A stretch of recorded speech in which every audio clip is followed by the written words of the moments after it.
Todo, ¿cierto?, de presentar a Rafael Alvear, quien es de nuestra casa. Rafael es sociólogo de la Universidad Alberto Hurtado, tiene un doctorado en sociología de la Universidad de Flensburg, Alemania, y está actualmente realizando su postdoctorado en nuestra escuela de gobierno con Aldo Mascareño, a quien no dejamos irse definitivamente. Hoy Rafael nos va a presentar su trabajo titulado Sociología sin ser humano, 3 tesis ilustradas a partir de las teorías de Jürgen Habermas y Niklas Luhmann. Rafael, la pantalla es toda tuya, tienes aproximadamente, ¿no es cierto?, bueno, 20, 30 minutos, ojalá no más, para que tengamos bastante tiempo para escuchar a Daniel Chernilo, quien va a hacer los comentarios a tu texto, y luego podamos, ¿no es cierto?, comentarlo entre todos. Y Bárbara Barraza también. Y Bárbara Barraza también. Sí. Ya. Perdón, y Bárbara, efectivamente, error mío. Disculpa, Bárbara. ¿Me escuchan bien? Porque de repente como que se corta, pero... Sí, te escuchamos bien. Ya, me avisan si es que me quedo pegado o lo que sea, ¿no? Bueno, primero que todo agradecer la invitación a exponer el coloquio, este libro que fue publicado hace un par de semanas en Alemania, en la editorial Transcript. Si bien me he alejado un poco de estos temas, y debo decir que me da un poco de pudor volver a ello en un contexto de pandemia sanitaria por esta suerte de desconexión que hay, ¿no? Publicar un libro es como una buena noticia, ¿no? Y en un contexto como de tantos grises, es como un poco raro, ¿sí? Sin perjuicio de eso, quiero compartirle igual la alegría que supone como, bueno, valga la redundancia, compartir esto con ustedes, porque es como, en Alemania el doctorado se acaba con la publicación de la tesis. Yo ya soy doctor, pero en el fondo con esta publicación simbólicamente se cierra el ciclo, ¿no?, de lo que fue mi tesis de doctorado. Entonces, nada, fue, bueno, como ustedes saben, los colegas, también los estudiantes de doctorado, entiendo que hay gente que está interesada en entrar al doctorado. Esto supone caminos de mucho trabajo, de falta de sueño a veces, de estrés, pero también de alegría, de satisfacciones, permítanme decirlo así en la solemnidad de este evento.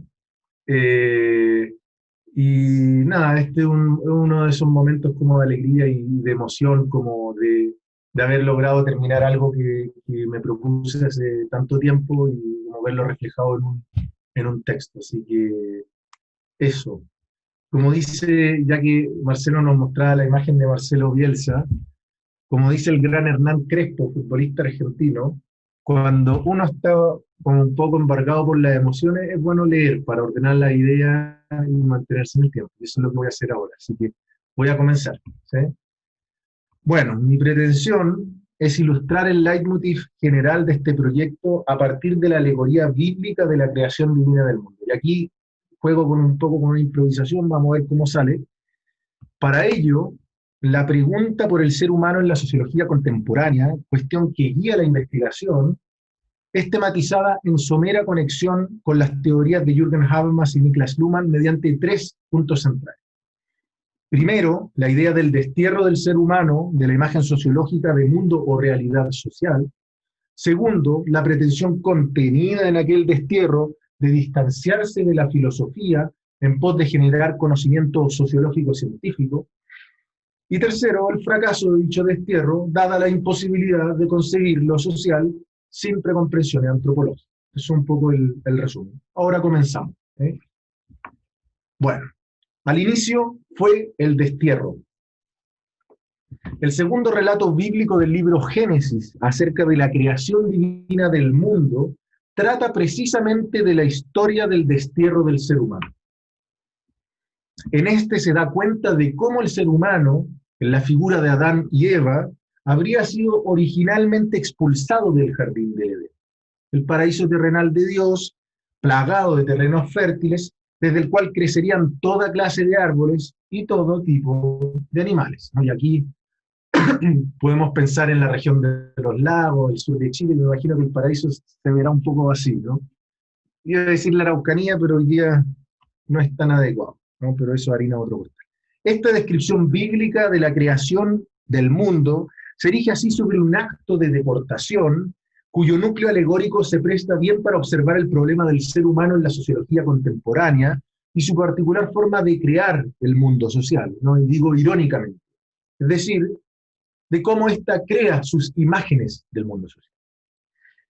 Ya desde la génesis de la sociología, el destierro del ser humano ha tenido una importancia similar a dicho relato bíblico, ya sea en el desarrollo sacrosanto del positivismo, del materialismo histórico, del funcionalismo positivista o de la teoría de la vida cultural, etc., el ser humano es desterrado del jardín del Edén sociológico.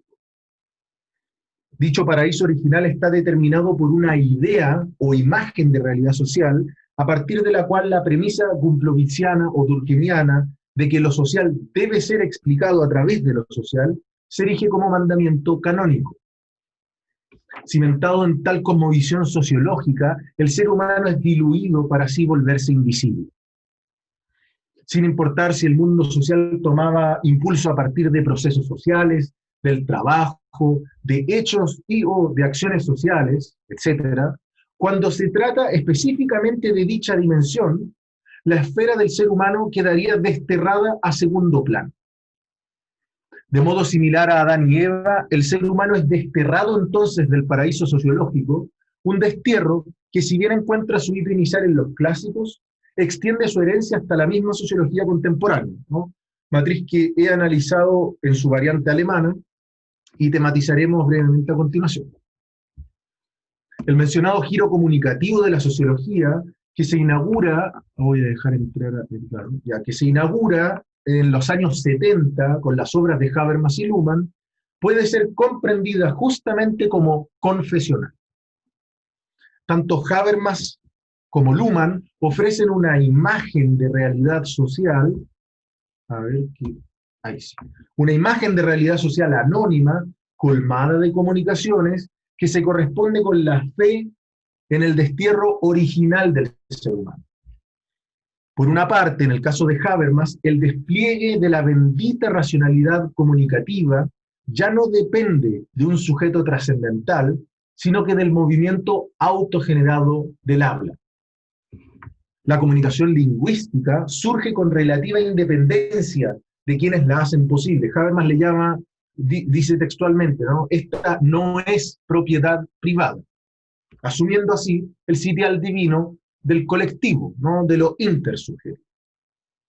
Esta figura reflejada luego en circuitos de comunicación carentes de sujeto, como le llama Habermas en Facticidad y Validez del año 92, resulta por otro lado cercana a la descripción de Luhmann, en que la comunicación aparece, aún más emergente, como resultado de la santísima trinidad de selecciones, esto es, de la información, notificación o acto de notificación y comprensión. Esto más allá de que a Luhmann le gustaría o no este tipo de metáfora, ¿no? La comunicación se entiende así como un proceso de selecciones que excomulga al ser humano y lo deporta a su entorno. Con el desarrollo de este giro teórico sociológico, el ser humano parece entonces disolverse detrás de una imagen de realidad social de tipo comunicacional, cuya comprensión, como en los clásicos, procura circunscribirse a argumentos de tipo social. Sin embargo, cabe la pregunta, ¿resulta suficiente esta constatación para captar la razón lógica de la expulsión del ser humano de tal paraíso sociológico?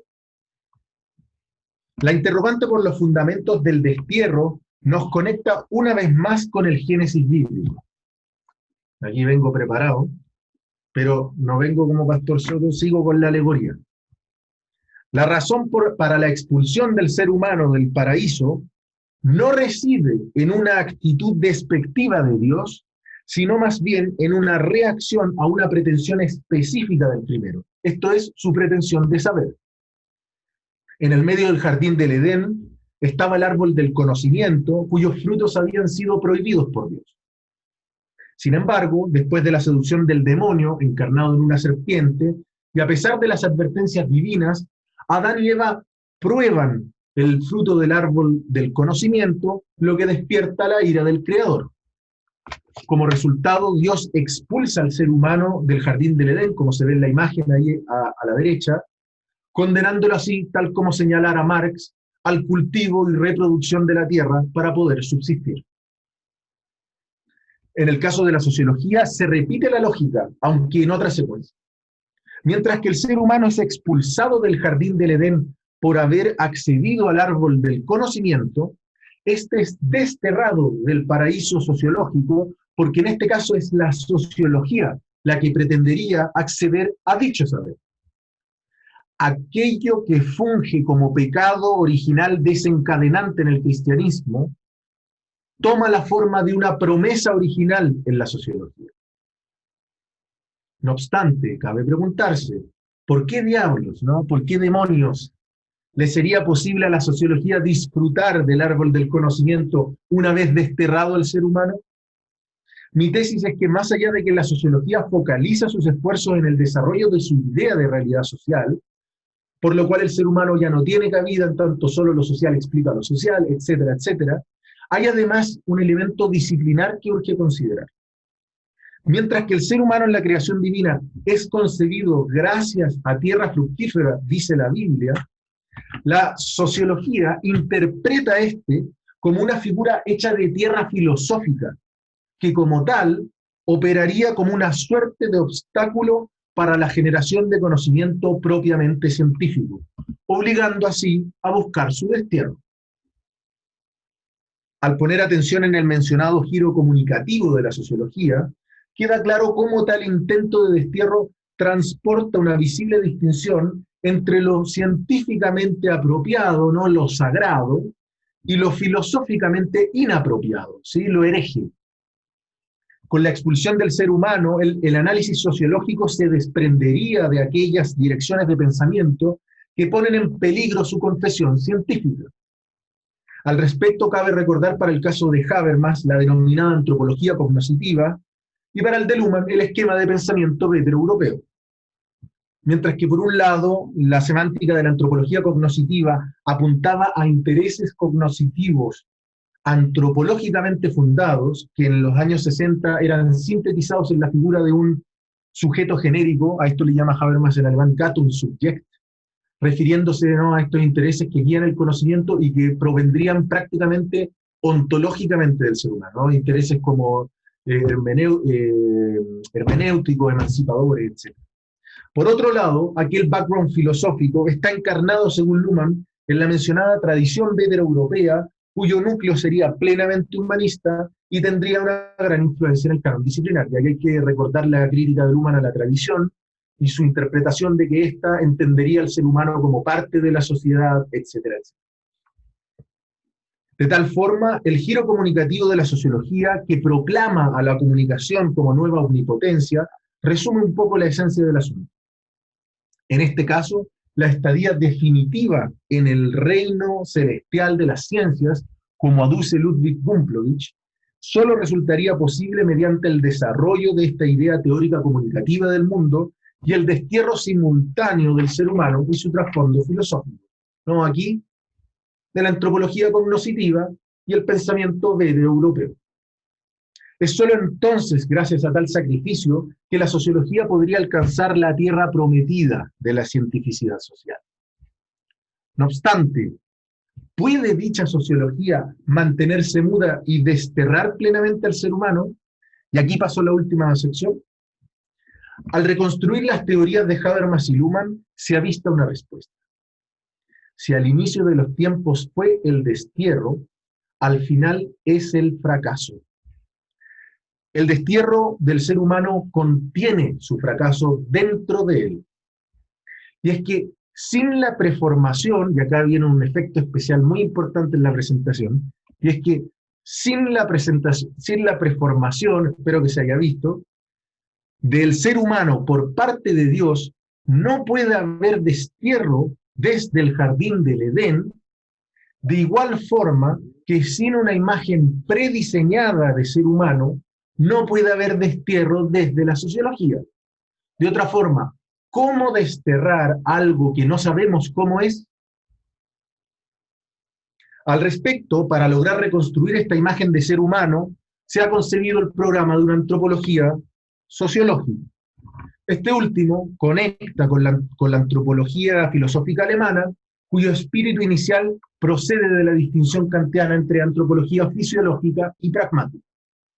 Mientras que la dimensión fisiológica caracteriza el apego al mundo natural, Weltgebundenheit, le llaman los alemanes, la dimensión cultural apunta al desarrollo de la apertura al mundo que prepara al ser humano para la cultura. Y ahí está el concepto de Max Scheler, ¿no?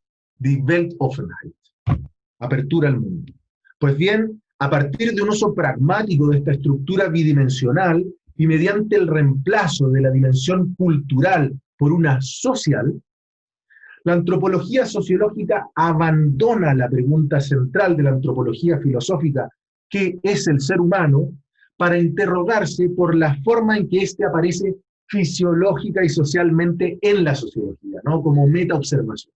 Y ahí tienen en la presentación esta pregunta que plantea Karel Košić, un viejo marxista práctico, que dice, ¿no? ¿Cómo debe estar equipado el ser humano? ¿Con qué competencias fisiológicas y sociales para que el sistema social pueda funcionar?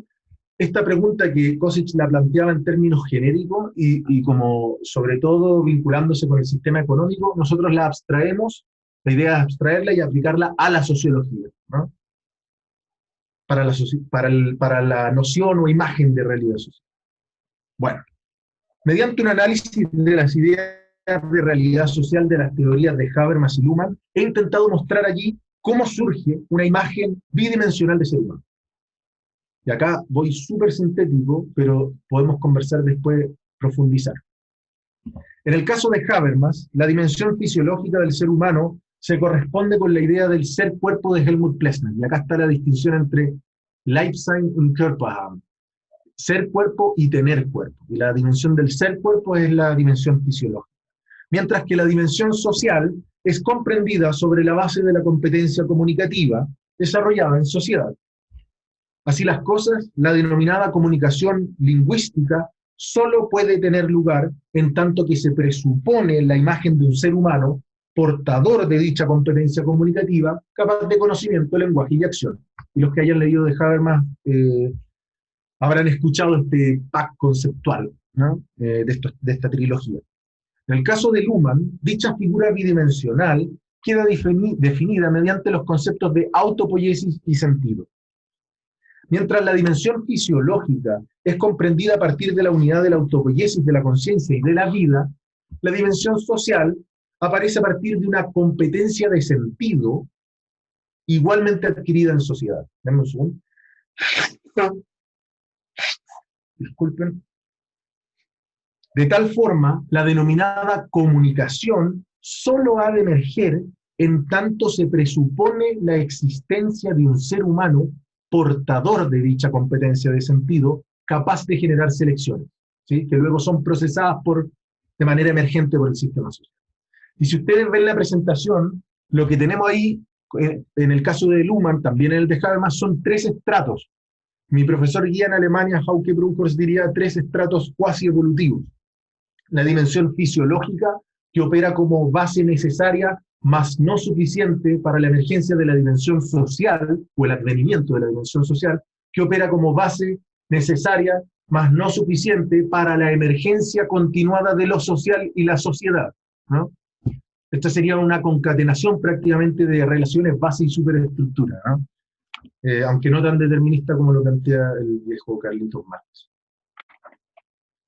Fundado en lo anterior, es posible rastrear incluso una imagen bidimensional general para esta sociología.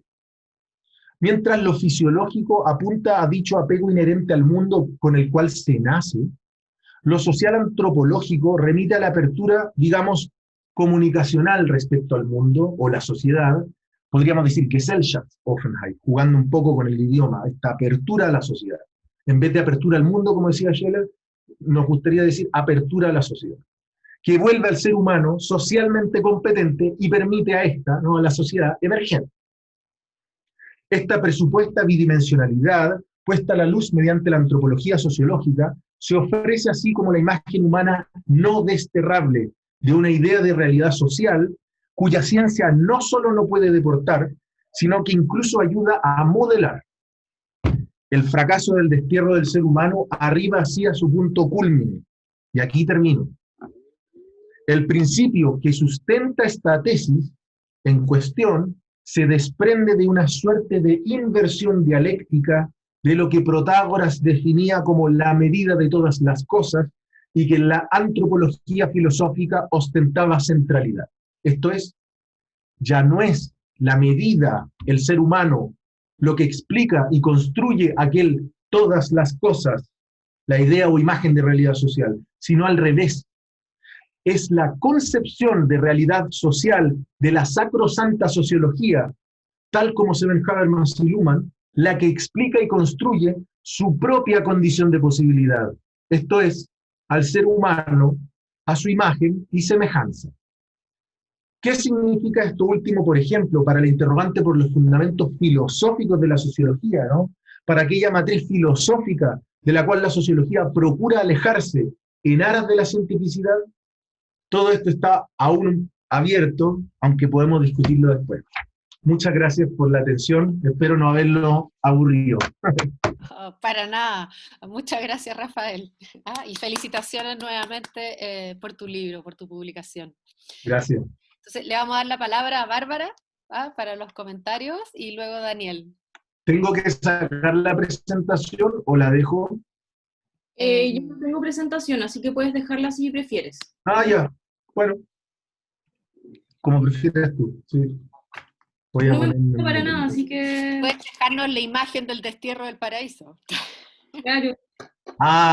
Esa es muy bonita, ya. Ahí está. Ya, ¿y dónde me pongo mute? No sé dónde ponerme mute. Arriba, a la derecha. Gracias, Rafael, gracias, Francisca, y gracias a la dirección del programa por la invitación a comentar el trabajo de Rafael. Yo hice un comentario no desde la sociología porque no soy socióloga, así que puede que les parezca un poco extraño el approach que voy a tomar, pero bueno, es lo que sé hacer. Alvear nos dice que la sociología clásica destierra al ser humano como sujeto de estudio, tomando así como objeto la realidad social a la que se aproxima mediante el empirismo. Este destierro se produce por el afán diferenciador de la sociología en función de la filosofía y de su pretensión en aquella época de convertirse en ciencia.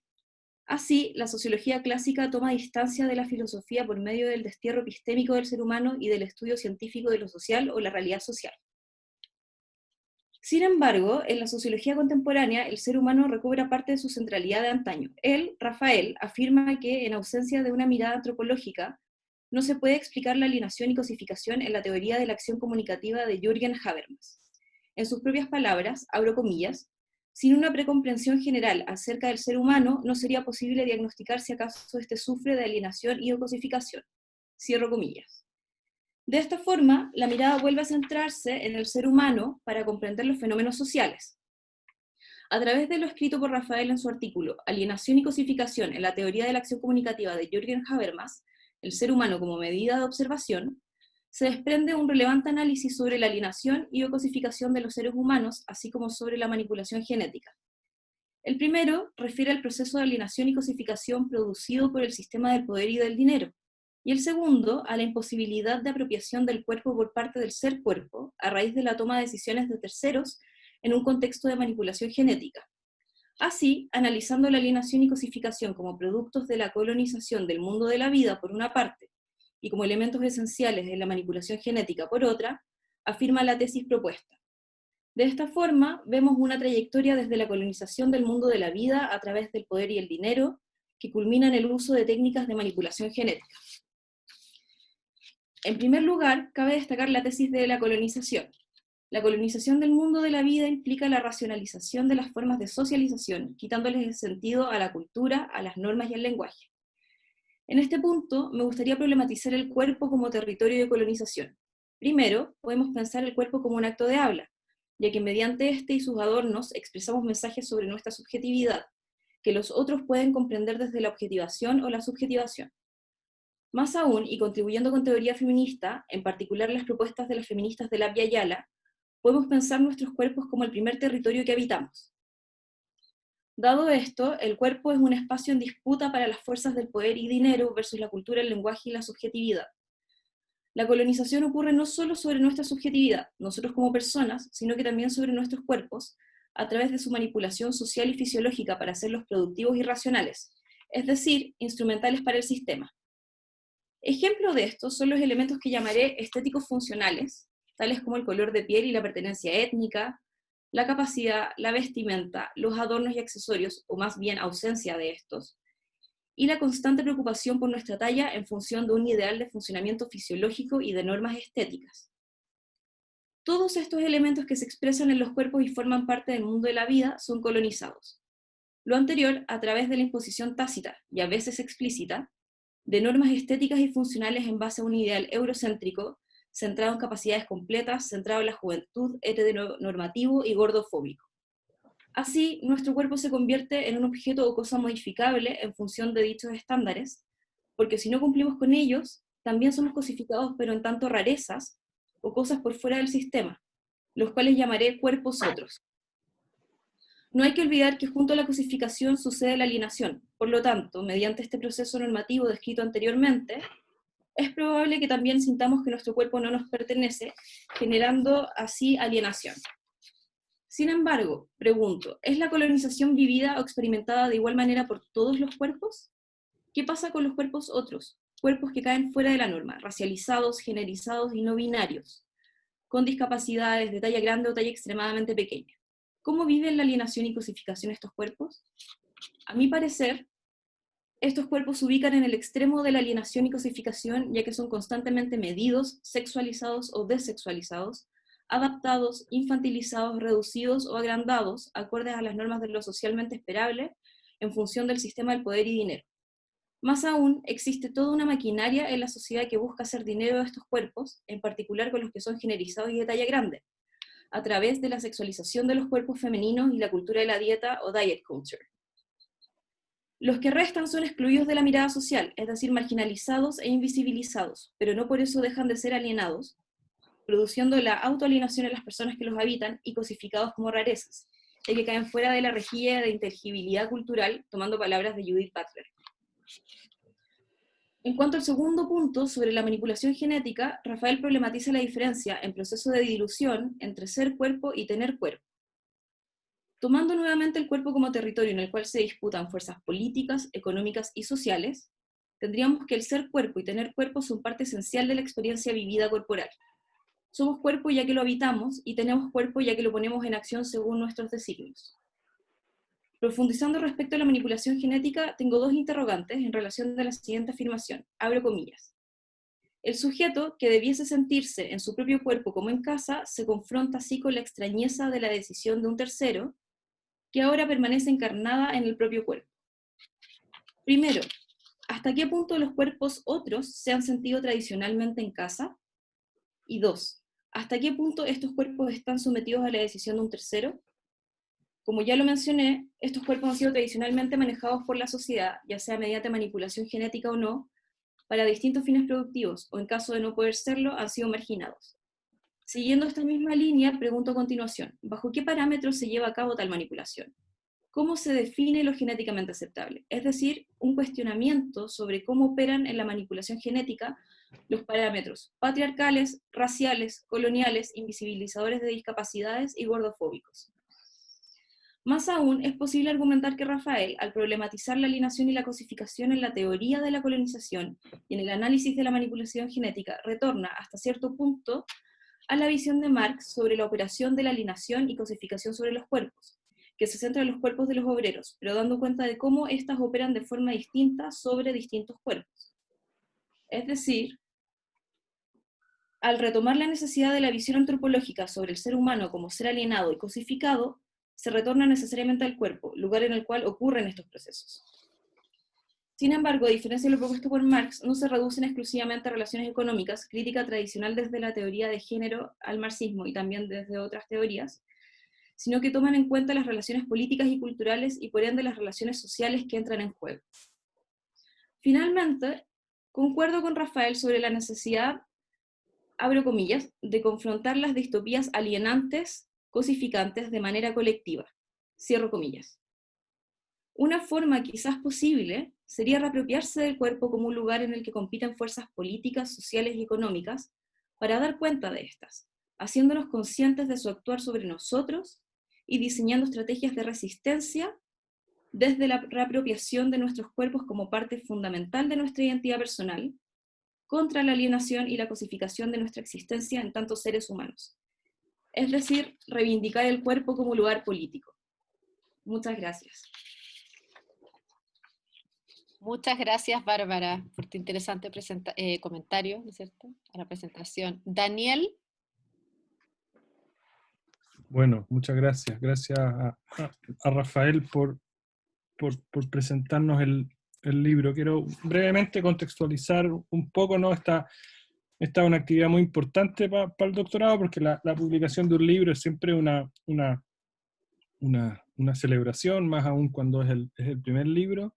Pero claro que tiene la situación un poco extraña de que es un libro que está escrito en alemán, y varios de nosotros no leemos alemán con la fluidez que quisiéramos, o incluso para nada, ¿no? Y además es muy raro esto, una experiencia compartida con Rafael, que es como publicar un libro en otro país, y el libro está allá lejos y a lo mejor no tiene todavía una copia, entonces hay algo como de simbólico de poder lanzar un libro a la distancia, ¿no? Es siempre una cosa medio extraña, más aún en las condiciones como de encierro en las que estamos.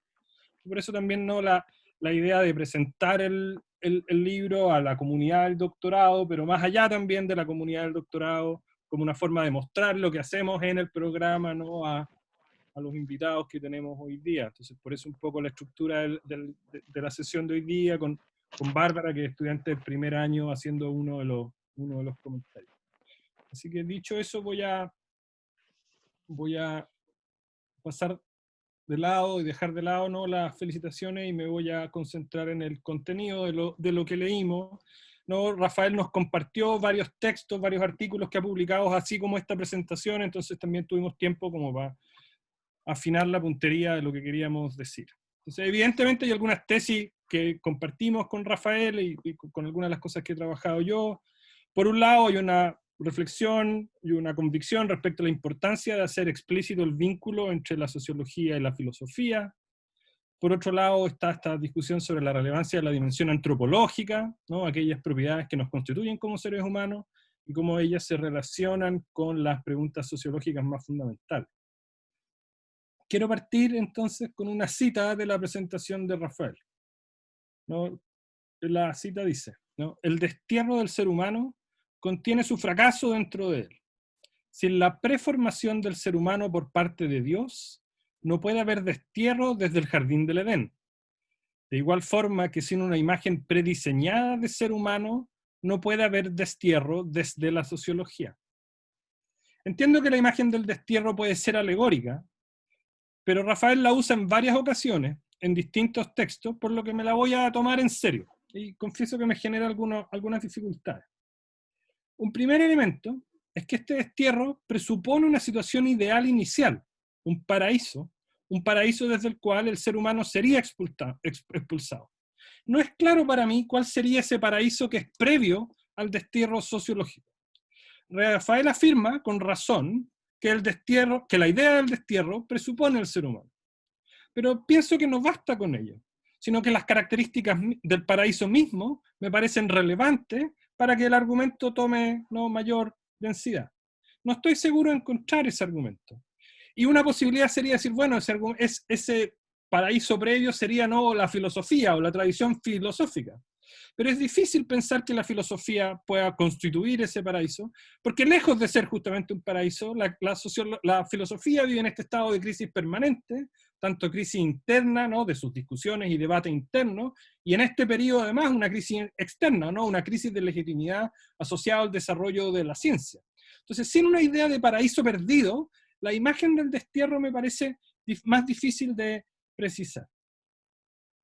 Tampoco creo entender claramente qué es lo que hace el ser humano para ser merecedor de ese destierro, ¿no? En la historia bíblica, Adán cae en esta tentación y contradice instrucciones divinas.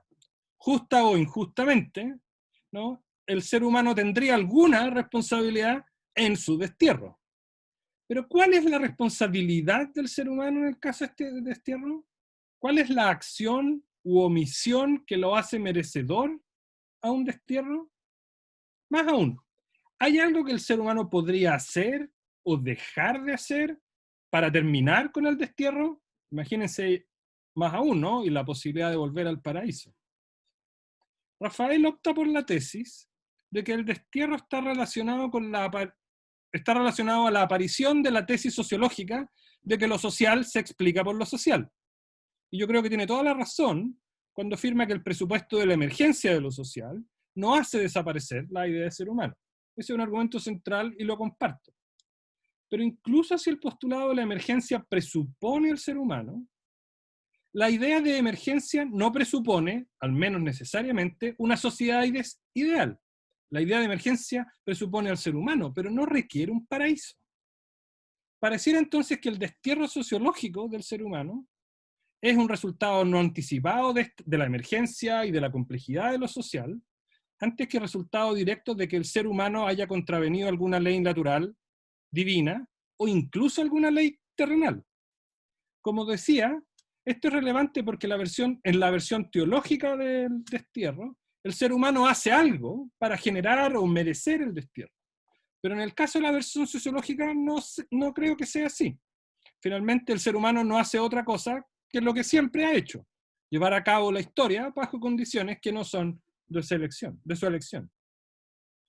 Un segundo comentario dice relación con la idea de emergencia de lo social ya más precisamente. Y creo que es clave profundizar, evidentemente Rafael, por lo que uno alcanza a ver del libro, ahí está, y en esta presentación no tenía tiempo para hacerlo, pero a lo mejor podríamos en la discusión profundizar en qué exactamente se entiende por emergencia, qué clase de concepto de emergencia se está movilizando. Con el giro comunicativo de los años 70, la emergencia, el concepto de emergencia, queda presupuesta para toda la sociología. Esa me parece que es una tesis original del trabajo de Rafael, que no está disponible en la literatura y me parece un argumento súper importante. Rafael muestra con razón que en Habermas y en Luhmann los conceptos de emergencia son distintos. Uno podría decir que hay dos conceptos de emergencia, uno derechamente accionalista, en el caso de Habermas, y uno sistémico, en el caso de Luhmann. Si ello es así, uno debiese preguntarse, creo yo, por las distintas implicaciones de distintos conceptos de emergencia. Los que están más familiarizados con esta literatura no se van a sorprender que uno piense inmediatamente en el caso de Margaret Archer, ¿no? En su caso hay un concepto accionalista de emergencia que queda definido por la variable tiempo. Las estructuras sociales son las acciones sedimentadas de actores que se murieron hace ya algún tiempo. Me parece que el tipo de concepto de emergencia no es irrelevante, no da lo mismo el tipo de concepto de emergencia en relación con la tesis del destierro. Justamente porque un concepto accionalista de emergencia tiene implicaciones normativas mucho más directas que uno sistémico. Y a lo mejor podemos escuchar a Rafael decir algo más al respecto. Mi comentario final, quise hacer una intervención corta para que tengamos la mayor cantidad de tiempo después para discutirlo. Mi comentario final dice en relación con la dimensión antropológica propiamente tal en el argumento de Rafael. Bárbara ya dijo bastante en relación al cuerpo y lo dijo mucho mejor que yo. Y me queda clarísimo que Rafael intenta con razón hacerse cargo de esta dualidad en la idea de naturaleza humana. Nuestra humanidad en su doble dimensión de objeto físico en el mundo, esta idea de ser y tener cuerpo, pero nuestra humanidad también definida por aquellas facultades que tradicionalmente se llamaban como las facultades superiores que nos hacen, o que nos dan especificidad como seres humanos. Pero me parece que lo que se trata ahora es identificar cuáles son más precisamente esas propiedades, cómo se relacionan entre sí y qué rol juegan. ¿No? En la idea de sociología filosófica, por ejemplo, hay una tesis en ese sentido. Hay algunas propiedades antropológicas que son más fundamentales que otras porque nos permiten hacernos preguntas y establecer relaciones normativas. No, hay algunas propiedades antropológicas que tienen primacía cuando se trata de reflexionar sobre la justicia, la igualdad, la libertad, la autonomía. ¿Sí? Entonces creo que sería muy interesante escuchar a Rafael desarrollar un poco más cuáles son esas propiedades que a su juicio no caracterizan el fenómeno de lo humano. Así que felicitaciones nuevamente a Rafael. Muchas gracias, Daniel, por los comentarios. Tenemos ahora entonces un tiempo para comentarios, preguntas. Mientras se animan a levantar la mano, podemos dejar la palabra nuevamente, no sé, a Rafael, ¿ah? Si quiere Sí. hacerse cargo de los comentarios. Luego viene Aldo, ¿sí? Y bueno, yo voy anotando mientras tanto, Rafael, para que tú puedas comentar. Ya, muchas gracias por la pregunta. Estoy de acuerdo con, no sé si la mayoría, pero una gran parte. Voy a partir por el final, porque mi capacidad de retención cada vez es peor. Entonces, parto por lo final. Bueno, sobre esta pregunta que plantea Daniel, a quien le agradezco los comentarios, además que Daniel fue uno de los profesores con los que más trabajé este tipo de temas antes de irme a Alemania. Incluso estando allá, hice una estadía allá en Inglaterra y pudimos comer pay de limón y conversar sobre estas cosas, así que no, es bonito volver a conversar de estas cuestiones en este contexto. Sobre la pregunta, ¿cuáles son esas dos propiedades antropológicas que definen al ser humano? Y la conexión con la sociología filosófica. Yo ahí haría una distinción. Y si me permiten, voy a mover acá la presentación. Haría una distinción entre, disculpen, acá está en alemán, pero porque en algún momento me tocó presentarlo también. Haría una distinción, acá está, entre la sociología filosófica y la antropología sociológica, que es del todo relevante, creo yo, para entender un poco el presupuesto que está de fondo detrás de este proyecto, y que también tiene algún tipo de vínculo con la pregunta que hacía Bárbara, que es que la antropología sociológica, como está concebida, no tiene la pretensión de ir al objeto último de la sociología, que es la sociedad, ¿sí? Para hacerse la pregunta entonces, ¿cuál es la concepción de ser humano? Y no va a poder responder a la pregunta que tú estás haciendo, ¿no? ¿Cuáles serían esas dos como propiedades antropológicas generales, ¿sí? ¿Por qué? Porque esa es la tentación antropológica filosófica, si uno lo puede decir de esa forma, ¿no? Que es, en el fondo, retornar a la pregunta original de la antropología filosófica que definía ya Kant en la lógica, que era ¿qué es el ser humano? ¿Sí? Y esa pregunta no emerge como objetivo aumentado de la antropología sociológica, sino que se toma esa pregunta para aplicarla a la sociología. Entonces, la pretensión o el elemento motor de la antropología sociológica no es buscar la respuesta respecto a qué es el ser humano, sino que es buscar las precomprensiones del humano en la sociología. Es decir, tiene un hálito epistemológico, ¿sí? Entonces acá, por ejemplo, hay dos pasos que yo lo resumí mucho, pero en estos dos pasos de este programa reconstructivo. Primero, identificar la operación que constituye la imagen de realidad social. Habermas, comunicación lingüística; Luhmann, comunicación; Bourdieu, prácticas o hábitos, y así sucesivamente. Entonces, esto se plantea como un programa formal para estudiar las teorías sociológicas, ¿sí? Y en esa, luego de que tenemos identificado el concepto de lo social, esta imagen de realidad social, filtrar, ok, si entiendo la comunicación como trilogía de selecciones, ¿cómo debe ser, y emergente, cómo debe ser el ser humano, cómo debe estar equipado para que lo social después pueda operar de manera emergente, pero con esta imagen de realidad social, ¿no? Y ahí es que aparecen estas dos. Una, el sujeto, que tiene relación con la dimensión social del ser humano, y la segunda, lo que llamo en alusión también a Kant, ser humano en bruto, Rohmensch, que es esta dimensión fisiológica del ser humano recién nacido. Entonces, respondiendo a la última pregunta, Daniel, si es que nos remitimos a la antropología sociológica, uno tendría que abstenerse de aceptar la tentación de ir más allá, ¿sí? Ahora, eso no quiere decir que uno no pueda después generar especulación, digamos, ¿no? Pero la antropología sociológica en ese sentido es más modesta, se circunscribe a la sociología. Gracias, Rafael. Perdona, es que tenemos mucho interés por preguntarte. Ya, pero ¿Ah? ¿puedo responder entonces una vez muy rápido para poder Sí, responderle a... Ya, no, eh, sí, para que cierres ya, y así puedas recoger más preguntas. ya, perfecto. Después, respecto del concepto de emergencia, estoy de acuerdo. Yo creo que habría que clarificarlo más. Solo diría que el concepto de emergencia en la teoría sociológica ha fungido como una suerte de Joker. Todo lo que no puedo explicar le llamo emergencia. ¿Sí? Entonces, bueno, ¿cómo emerge esta cuestión? Bueno, hay algunas cosas que pasan por ahí, llamémosle emergencia, y nos saltamos el paso entre la conexión de quienes participan de lo social y aquello que emerge como social. ¿Sí? Respecto a la primera pregunta de por qué desterrar al ser humano, qué hizo para merecer esto, es una buena pregunta. Mi tesis es que el problema no está en el ser humano, sino que en cómo la sociología lee al ser humano.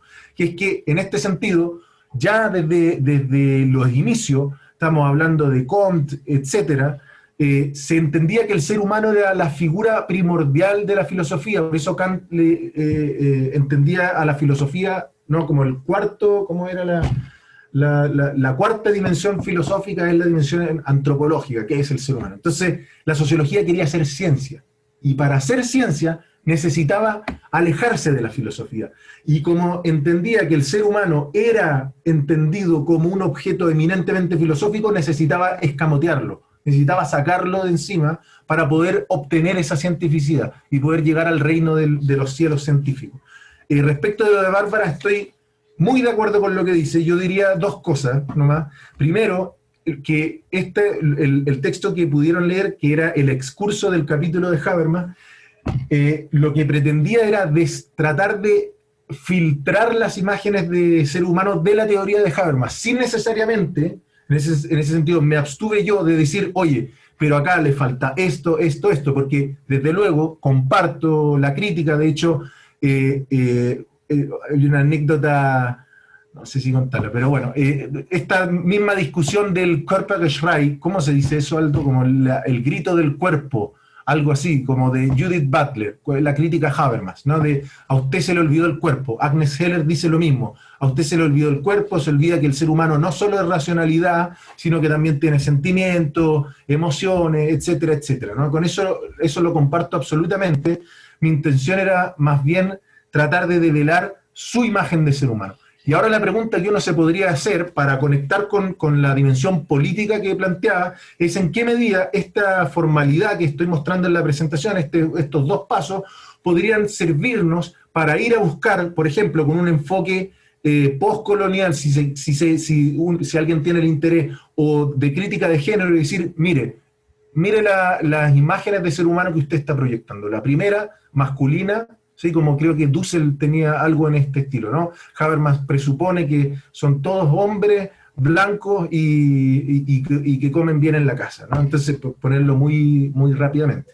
Entonces, hay ahí una dimensión. Y lo último, la anécdota, ya la voy a contar, que tuve la suerte de poder recibir comentarios de Habermas, y me da vergüenza contarlo, así que, pero, y él escribía que en el fondo él había entendido esta cuestión como casi como esta vieja crítica de que si es que el cuerpo, digamos, que en su teoría el cuerpo habría sido rechazado, y que en el fondo cuando uno hace esa crítica, lo que quiere de una u otra forma es traer al ser humano de vuelta al ejercicio sociológico. Eso era lo que decía él. Y bueno, yo me trato de defender algo similar a lo que dice Daniel, o a lo que preguntaba Daniel, de que la intención fundamental de este proyecto, con esto termino, no es, y lo digo varias veces, no es incluir al ser humano en el análisis sociológico. No es incluir al análisis, no queremos remoralizar la sociología, esa es por lo menos mi visión, no quiero remoralizar la sociología, no quiero incluir al ser humano dentro de este análisis epistémico de la sociología, sino que auscultar los límites y consecuencias del ejercicio sociológico como tal, ¿sí? De aquellas precomprensiones que operan, lo queramos o no lo queramos, ¿sí?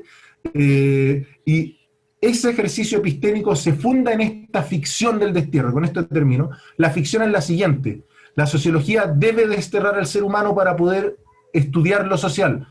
Leopold von Wiese lo dice a inicios del siglo XX, si es que la sociología quisiera integrar al ser humano, el objeto de estudio se hace imposible, o sea, ya ni siquiera tenemos consenso respecto de qué significa la sociedad y vamos a venir ahora a integrar al ser humano, no se puede. Entonces, desterramos al ser humano para concentrarnos en lo social. Pero esa ficción se acaba en la medida en que para desterrarlo debemos saber o precomprender previamente cómo se ve ese ser humano, ¿no? Entonces, esa es la ficción paradójica de la humanidad. Bueno, disculpen Gracias, que me voy en... Oye, mientras le damos la palabra a Aldo, luego está Felipe y luego Rodrigo. ¿Puedes sacar la función de compartir pantalla para que conversemos mirándonos las caras? Gracias. Ya. Aldo. Ya, muchas gracias.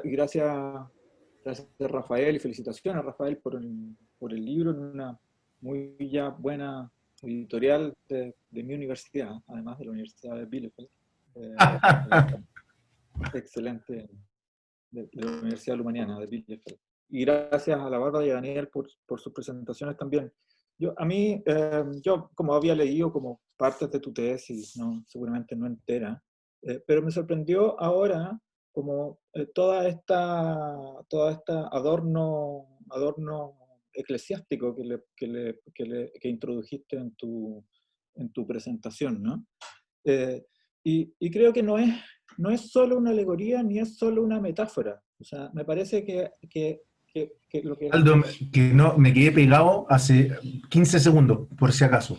Ya, no, que lo que te decía es que me sorprendió que yo he leído tu trabajo, en el fondo no en el original, y no entero, pero lo he leído, lo conozco, y que me sorprendió ahora toda esta como metáfora eclesiástica o todo este como contexto eclesiástico que le pusiste y católico que le pusiste a tu presentación.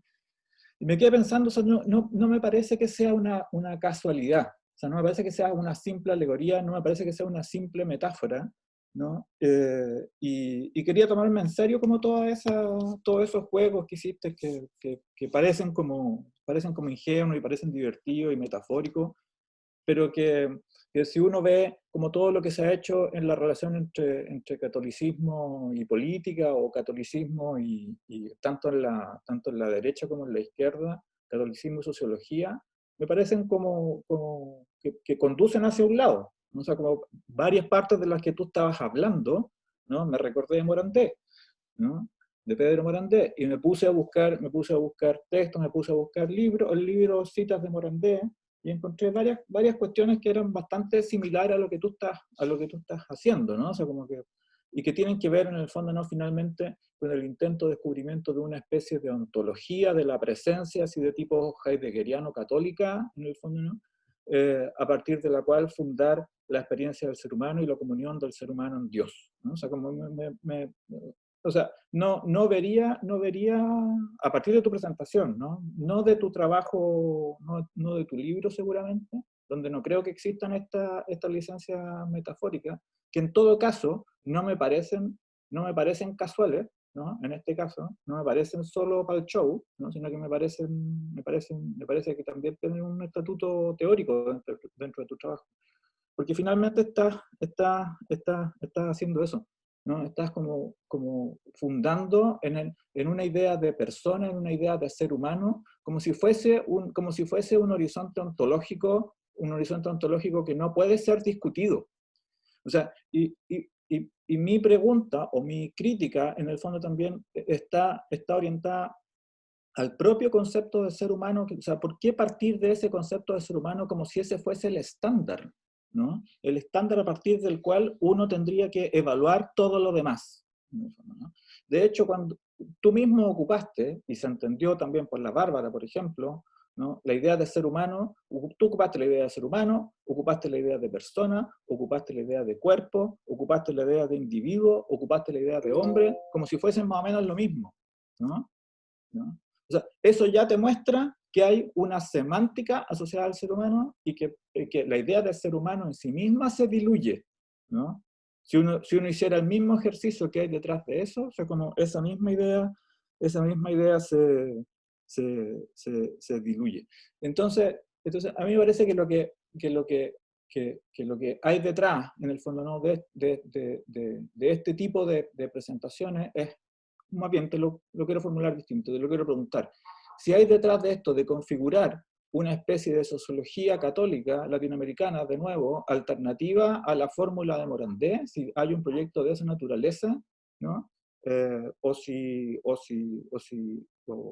en el fondo, ¿no? Una sociología católica que siempre ha tenido una injerencia política muy fuerte, en el fondo, ¿no? Y pensemos, por ejemplo, en las cuestiones de Atria, ¿no? O sea, a mí me parece como que las cuestiones, por un lado, pensamos en las cuestiones de Atria, y por otro lado, pensamos en las cuestiones de Herrera, en el fondo, ¿no? a las cosas que se puede llegar pensando de esta manera, y transformándolo también en un ejercicio político-sociológico, o si hay una cuestión puramente de carácter sociológico. Ahí tengo otras cosas como chicas que te podría hacer como después, pero me parece que eso es lo que más me llamó la atención, el hecho de la religiosidad, no solo metafórica, sino también como de la pretensión teórica que hay religiosa, teórico-religiosa, que hay detrás de una propuesta como esta. Y la pregunta es si tú eres consciente como de eso, si lo estás llevando adelante como un proyecto de esa naturaleza o no.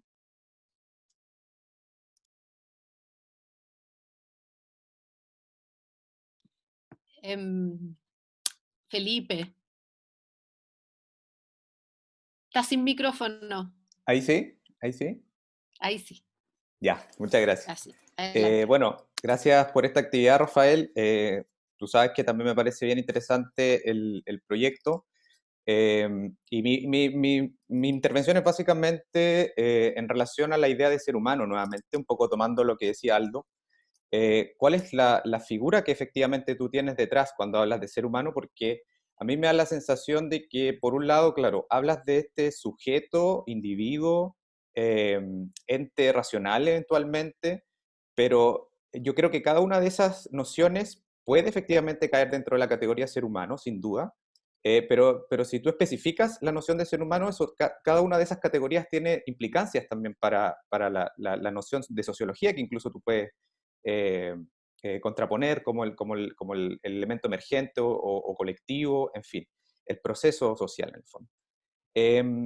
Y en ese sentido, me gustaría si tú pudieras eventualmente decir dos cosas sobre tu noción de ser humano, por un lado, y la otra pregunta, que ya es un poco más amplia, digamos, es cuando tú también hablabas de este paraíso sociológico, ¿cierto? Este destierro, en fin, ¿qué sociología es la que tú estás teniendo en mente? Porque entiendo que el giro comunicativo, como tú bien lo expusiste, en Habermas y Luhmann funciona bastante bien, digamos, pero estoy seguro que nuestros colegas que trabajan en movimientos sociales o en sociología de género no deben tener esta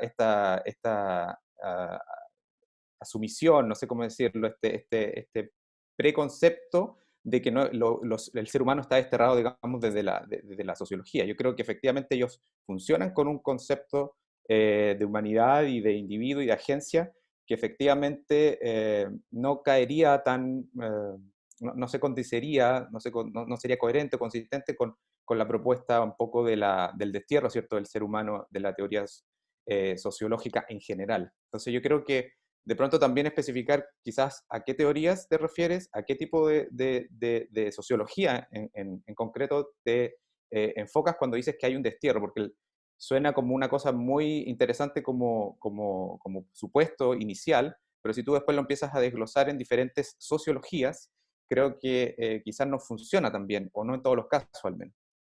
Eso. Gracias, Felipe. Tenemos por último una pregunta de Rodrigo, y si quieres luego, Rafael, puedes comentar. Gracias, Rafa, por tu comentario. También súper corto. Y no pude evitar recordarme el texto de Sloterdijk, del abogado del diablo, Luhmann como abogado del diablo, con las metáforas religiosas. Sí, estaba bien chulo, sentí que estaba escuchando Sloterdijk, en verdad. En relación a lo que comentaste, estoy de acuerdo y en desacuerdo contigo cuando dijiste como que el problema de la sociología es cómo lee al ser humano. Y creo que uno podría jugar un poco también con tu presentación y uno puede decir que el problema de la sociología es más como lee lo social en relación al ser humano. ¿Cachai? Creo que ahí habría un problema, porque precisamente por si entendí bien lo que decía el Aldo, ¿cachai? Si uno entiende que ese horizonte ontológico del ser humano, ¿cierto? No podría ser discutido, entonces eso serviría una especie, como lo que decía él, como de evaluación para incluso aquello que no es humano, ¿cachai? Entonces, me pareciera ser que, o lo problemático, ¿cierto?, en el ser humano, el pecado del ser humano en la sociología es precisamente que no nos permite entender lo social más allá de una concepción humana. Y reduciríamos todo, por ejemplo, lo que no es humano, ¿cachai?, a una concepción humana. Y no estaríamos entendiendo eso que no es humano, pero sí es social, probablemente, ¿no? Entonces, la pregunta ahí sería un poquito, bueno, ¿cómo integráis eso que no es humano, pero es social, ¿no? O incluso, ¿cómo integráis eso que es humano y no es social, entendido como, en el sentido, por ejemplo, operativamente, como opera el humano, ¿no?, en lo social, ¿no? Esa discusión, por ejemplo, con esto ya tuvimos nosotros dos entre operatividad y descripción, ¿no? O sea, Luhmann pretende metodológicamente sacar al ser humano, pero operativamente, cuando sigue en el sentido, ¿cierto?, ¿no?, todavía queda atrapado ahí. Entonces ya hablábamos de esas dos dimensiones, ¿no? Cómo pensar eso no humano en lo social, ¿no? Hacemos explotar el sentido, ¿no? O buscamos una categoría distinta al sentido. Y para terminar un poco con eso, bueno, pensemos que toda esa discusión de las ciencias sociales como ciencia, todo está pasando en las décadas, Luhmann está escribiendo en los 60, 70, ¿no?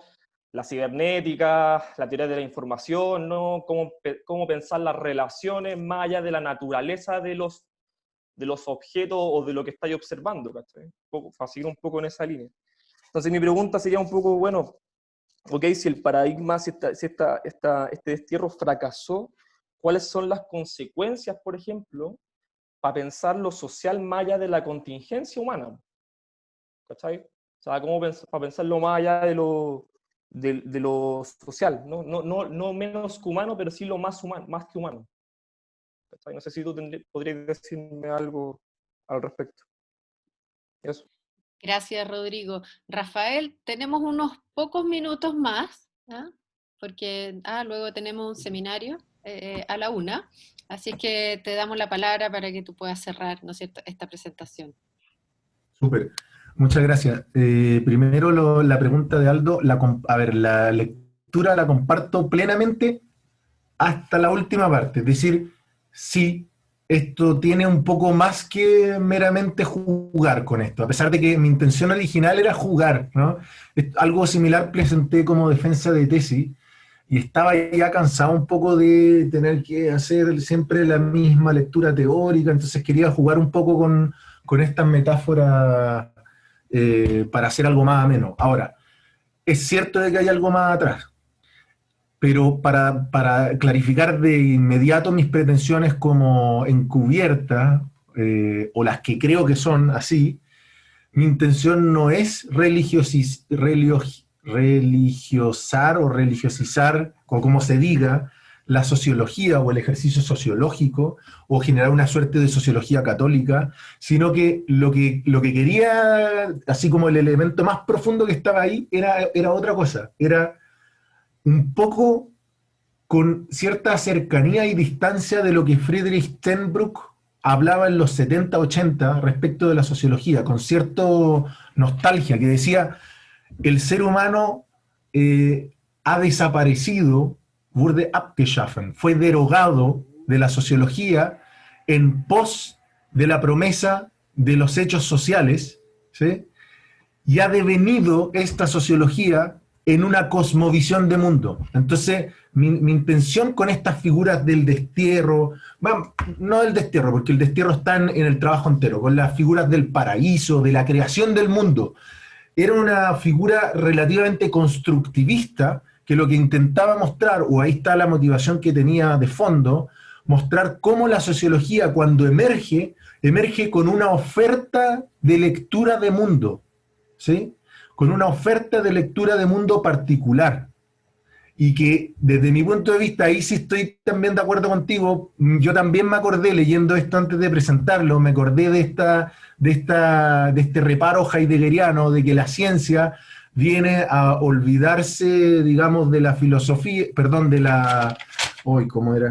De la fe, o algo, ya se me fue de la cabeza, pero de la fe religiosa, para terminar compensándola con la fe científica. Entonces, ahí asumo, como advierto la lectura que tenés tú y esa la comparto, pero el motivo final, digamos, si se quiere decir así, no es desarrollar una sociología católica, sino que era más bien tratar de provocar un poco a ustedes, a quienes escuchan, y tratar de mostrar cómo en ese constructivismo sociológico la sociología también ofrece una cosmovisión de mundo, que va más allá meramente de la investigación epistémica del objeto, sino que postula también imágenes del mundo, ¿no?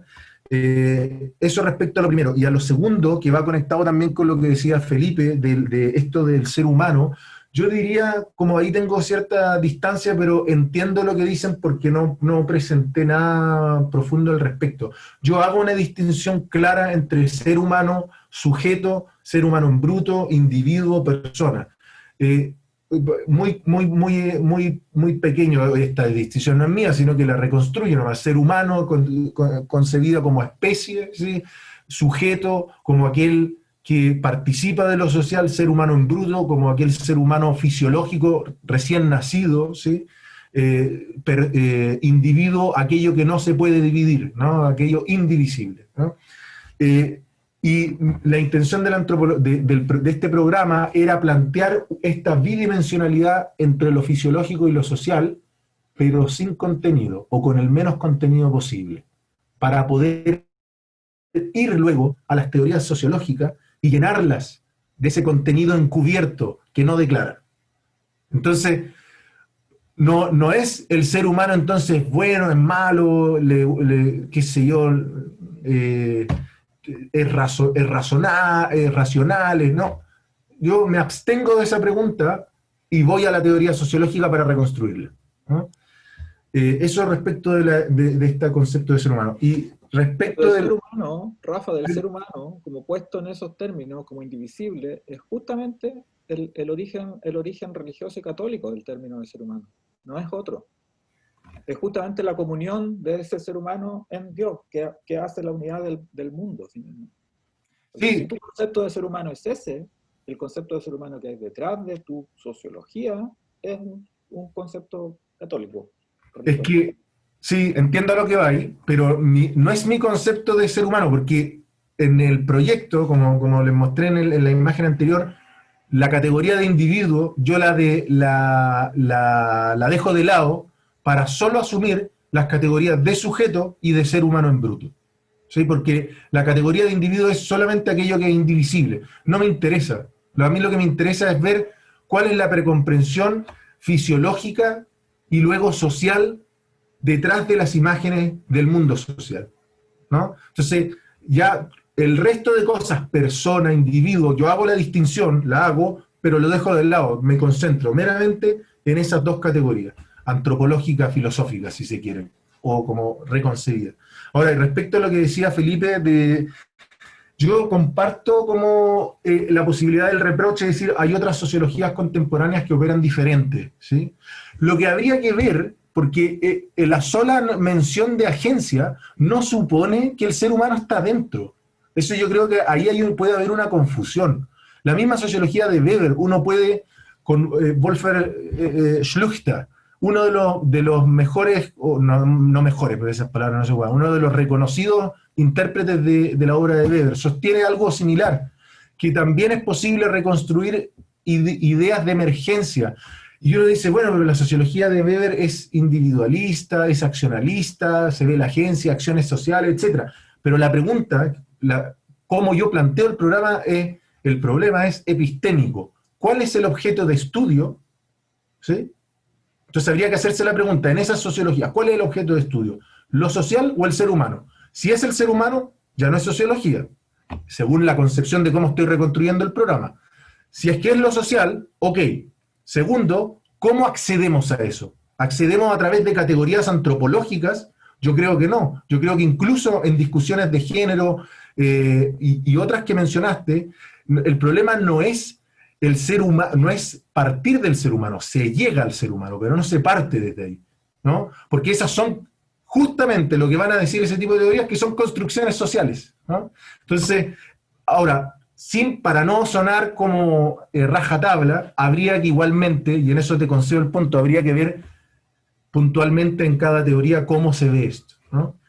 Como que ahí yo no supondría que esto es igual en todas partes, pero haría esa salvedad. Y respecto de lo que decía Rodrigo al final, si es que se puede pensar más allá de la contingencia humana, lo social, digamos, aquí yo asumo otra preconcepción personal. Yo soy, en ese sentido, tradicionalista o moderno.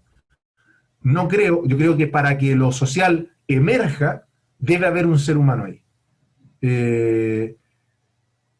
Si hay máquinas, si hay también, digo escritorio porque estoy acá enfrente de uno, escritorios, lápices, computadores, está bien, eso puede tomar parte, pero condición sine qua non para la emergencia de lo social, esa por lo menos es mi posición, y yo creo que esa es la posición de la gran mayoría de la sociología, es que para que exista lo social, tiene que haber ser humano. Así que no es posible pensar, creo yo, lo social más allá de la contingencia humana. Lo que no significa que lo social solamente se defina a partir de la contingencia humana, ¿no? Pero, bueno, ya para terminar, muchas gracias. Espero no haber hablado mucho o haber redondeado demasiado cosas obvias. Espera, antes que te despida, ha sido tan interesante la conversación que preguntan por el chat cómo pueden leerte. O sea, como que si es que qué buena onda. sí, así es que si quieres puedes aprovechar de recomendar o le voy a escribir mi correo tu artículo, etcétera, chat. o envía tu correo para sí. que te pidan los textos, sí. Israel había levantado la mano, lamentablemente no nos queda tiempo. Pero que me escriban por correo, sí. Que te escriba, exactamente, eso mismo iba a decir. Y puedes además leer cómo te felicitan, te pone muchos agradecimientos a tu presentación, muchas felicitaciones por tu publicación, bueno, y la interesante conversación que aquí se ha generado, gracias a tus ideas provocativas. Felicitaciones, Rafael, y muchas gracias a todos por venir. Muchas gracias por estar aquí y que tengan buen fin de semana. Hasta luego. Gracias. Chao. Chao. Gracias. Chao.